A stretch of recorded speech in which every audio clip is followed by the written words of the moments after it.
ఓం శ్రీ దత్తాత్రేయ స్వామినే నమః. అందరికీ నమస్కారం అండి.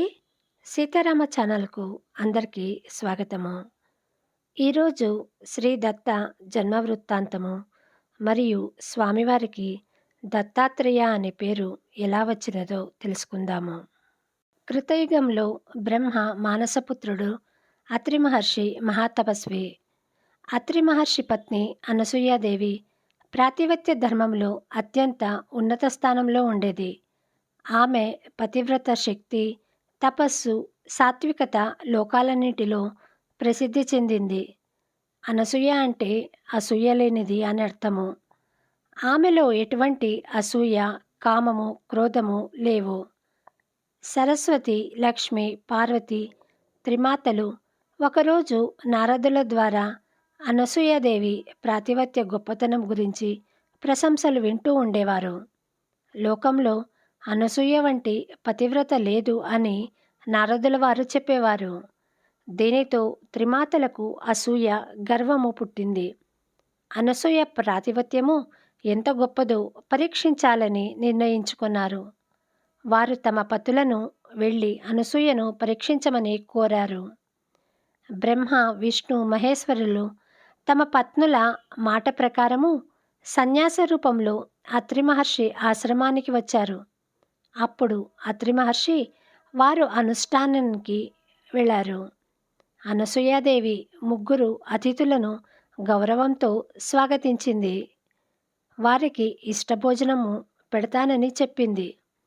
అప్పుడు యతి రూపంలో ఉన్న త్రిమూర్తులు ఒక విచిత్రమైన షరతు పెట్టారు. మాతా, నీవు వస్త్రాలు లేకుండా దిగంబరిగా మాకు భోజనం పెట్టాలి, లేకపోతే మేము భోజనము చేయము అని చెప్పారు. ఇది ఒక స్త్రీకి చాలా అవమానకరమైన కోరిక. కానీ అతిథి దేవోభవ అని విశ్వసించే అనసూయకు అతిథుల కోరికను తిరస్కరించడం కూడా ధర్మవిరుద్ధము.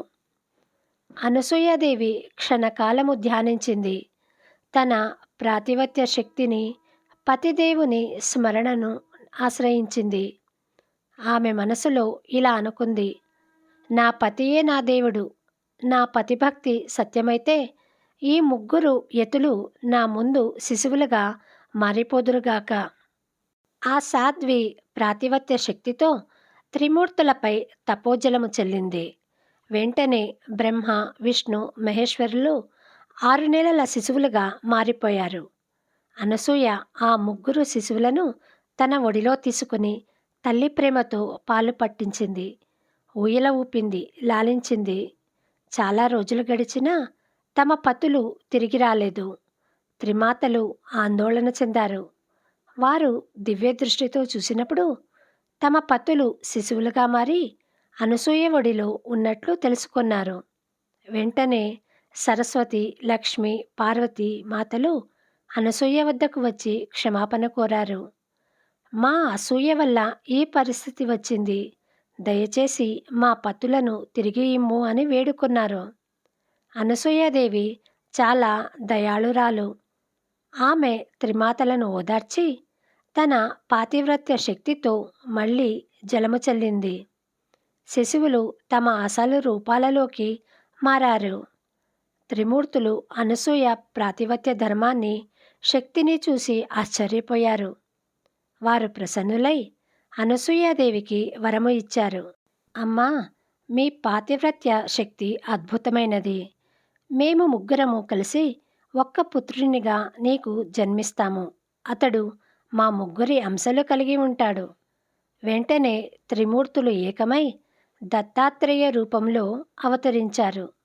దత్త అంటే ఇవ్వబడినవాడు అని అర్థము.